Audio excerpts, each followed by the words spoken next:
Les amis, bonjour à tous, j'espère que vous allez bien et on se retrouve aujourd'hui pour une nouvelle vidéo sur l'actu des rallyes. Donc on va balayer un petit peu ce qui s'est passé ces derniers temps. Ça fait un moment que j'avais pas fait d'épisode actu rallye. Donc voilà, on est parti, on va voir ce qui s'est passé ces derniers temps dans le monde des rallyes.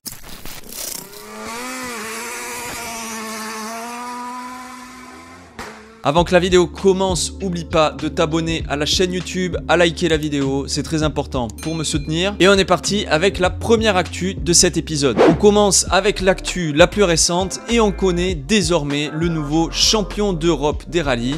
Et il s'agit d'Ayden Paddon et John Kennard, son copilote. D'ailleurs, c'est une drôle de façon d'être champion, puisque vous allez le voir sur les images.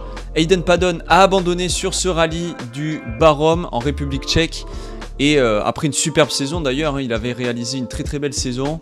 Il abandonne et il est malgré tout champion à la fin de ce rallye. L'ex-pilote en WRC a réalisé une saison quasi parfaite avec 6 podiums dont une victoire. À part ce rallye où voilà, il commet une faute, honnêtement ça a été une saison irréprochable pour lui. Et aussi à noter que Ayden Paddon devient le premier champion d'Europe non européen justement puisqu'il est néo-zélandais. Toujours en ERC, on va aussi parler de nos pilotes français puisque Bonato et Franceschi ont participé à l'ERC. Bonato a fait moins de manches mais a réalisé quand même des belles prestations avec notamment une victoire au rallye des Canaries. Et Franceschi, lui qui découvrait l'intégralité du championnat, vraiment a été très impressionnant pour une première saison puisqu'il accroche les top 5, enfin en tout cas il n'est pas très loin des top 5, il fait pas mal de 6e et 7e place et voilà, à voir l'année prochaine à mon avis ça risque de donner puisqu'il aura la connaissance du terrain. Et on peut dire qu'il a fait parler de lui parce que vous allez voir là par exemple sur cette photo, il a fait le spectacle et même au micro avec ses petites blagues à chaque point stop, je pense qu'il s'est bien fait remarquer. Mathieu, there's a big smile there. Why are we smiling?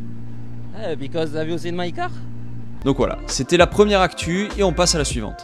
Un champion du monde se trouvera au rallye Terre de Lozère ce week-end, vous avez bien entendu. Le célèbre copilote de Sébastien Ogier, avec qui il a remporté 8 titres de champion du monde, Julien Ingrassia sera présent au volant d'une Clio Rallye 5 pour ce rallye Terre de Lozère. Donc vous avez bien compris, il change de casquette ce coup-ci, il devient pilote, mais c'est pas la première fois qu'il fait ça, puisqu'il était déjà venu au rallye Terre de Cardabel à 2 reprises, en 2010 et 2011 au volant d'une C2 R2 Max. Cette fois-ci, il sera copiloté par Gilles de Turckheim. À voir ce que ça donne, parce qu'il y a beaucoup d'engagés en Rallye 5, donc déjà les habitués du Clio Trophy. Mais on a aussi Florian Bernardi qui n'a plus le budget pour rouler en C3 Rallye 2, donc il va rouler en Clio Rallye 5. On a Dakuna aussi qui est un très bon pilote de Rallye 2 et qui passe en Rallye 5 aussi pour cette manche. Voilà, et d'autres pilotes bien évidemment, je vais pas faire toute la liste. On passe à l'actu suivante.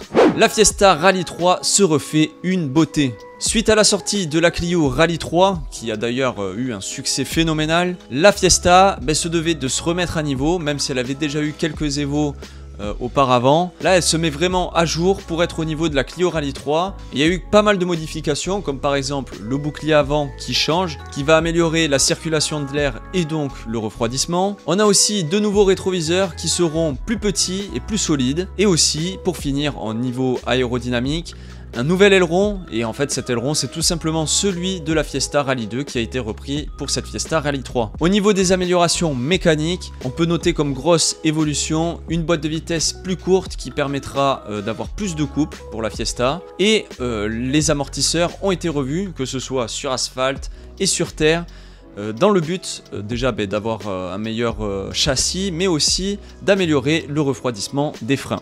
Enfin pour terminer, on va parler calendrier. Donc on va voir le calendrier du WRC 2024. Mais avant ça, on va déjà parler du Rallye Monte Carlo 2024 justement. Donc il sera toujours au programme bien évidemment. Mais il sera plus dans l'arrière-pays niçois, mais il retournera du côté de Gap. Après 2 ans d'absence, le Rallye Monte Carlo fait son retour dans cette ville. Et évidemment, les dernières années, ça fait 2 ans que le Rallye Monte Carlo était un petit peu critiqué quand il était dans l'arrière-pays niçois, puisque c'est moins élevé en altitude. Et de ce fait, on n'avait ni glace ni neige. Donc on avait un rallye asphalte au final, beaucoup moins intéressant, beaucoup moins charmant, on va dire aussi. Et là, avec ce retour à Gap, on peut espérer un petit peu de neige et un petit peu de glace. On retrouvera lors de cette édition 2024 le retour du col de Fontbelle et la spéciale Bayon-Bréziers avec ses mythiques tourniquets. L'ambiance, elle est bouillante et j'irai certainement là-bas. Donc si des gens vont au Monte Carlo et que vous voulez qu'on se croise, n'hésitez pas à venir dans les tourniquets de Bayon-Bréziers.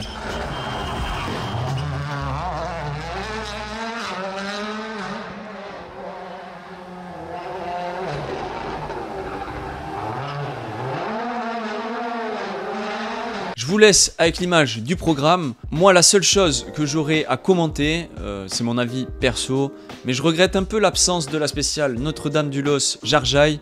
Franchement, c'était mon coup de cœur quand j'étais allé à Gap au Monte Carlo, une spéciale fantastique avec des beaux spots pour les spectateurs. Et pour finir le rallye, les pilotes passeront seulement une seule fois sur le mythique col de Turini et finiront le rallye par cette spéciale.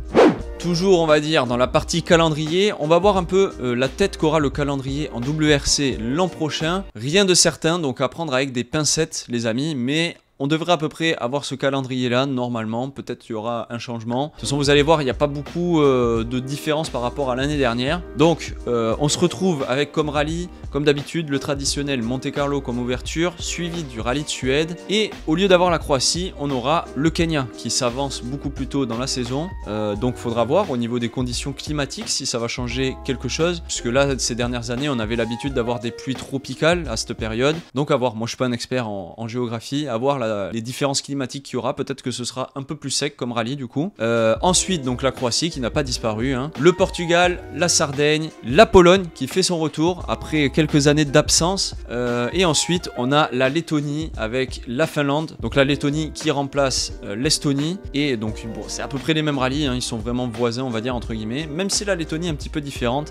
Elle était au programme de l'ERC pour ceux qui avaient vu les précédentes années. Et ensuite, on a comme cette année le Chili, l'Europe centrale et le Japon. En somme, pas énormément de changements, juste le Kenya qui a été déplacé, la Lettonie qui remplace l'Estonie comme je vous ai dit. Mais pas de retour du Pays de Galles ou du Tour de Corse, une mythique épreuve, ou même le retour de la Catalogne qui a été récemment enlevé du programme et qui fait partie des manches mythiques du WRC. Voilà les amis, j'espère que cette petite vidéo vous aura plu, elle est moins longue que d'habitude je pense. Et voilà, nous on se retrouve très vite pour le rallye Terre de Lozère qui aura lieu ce week-end. Et on va aussi faire du RBR dans la semaine, vous allez voir, il y a eu des nouvelles spéciales, même s'il fait super chaud. J'ai pas trop envie de tourner la vidéo, faire du simu avec les 40 degrés là en ce moment. Mais on va refaire un petit peu de RBR, il y a eu des nouveautés, des nouvelles spéciales, j'ai envie de tester ça, j'ai pas encore regardé. Et ça sortira sûrement vendredi ou vendredi prochain, on verra. Voilà, les amis, je vous dis à très vite. Ciao!